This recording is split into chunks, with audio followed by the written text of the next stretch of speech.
একজন নারী তার শ্বশুর বাড়িতে ঠিক কতটুকু গুরুত্ব পাবে তা নির্ভর করে তার স্বামীর ভালোবাসা এবং গুরুত্বের উপর। যে নারী তার স্বামীর ভালোবাসা পায়, স্বামী তাকে গুরুত্ব দেয়, মূল্যায়ন করে, তার শ্বশুর বাড়ির মানুষজন কখনোই তাকে অসম্মান করতে পারে না। আসলে বিয়ের পরে সঙ্গী ভালো হওয়াটা বেশি জরুরি। সঙ্গী যদি ভালো হয়, তাহলে শ্বশুর বাড়ির মানুষ যেমনই হোক না কেন সেই সংসারে নারী টিকে থাকতে পারে।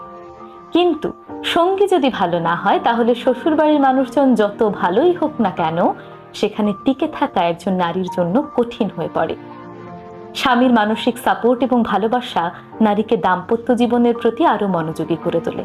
তাছাড়াও স্বামীর দায়িত্বশীল আচরণ, সহানুভূতি, সহমর্মিতা, এই জিনিসগুলো থাকলে নারী অনায়াসে যুগের পর যুগ সেই স্বামীর সঙ্গে কাটিয়ে দিতে পারে।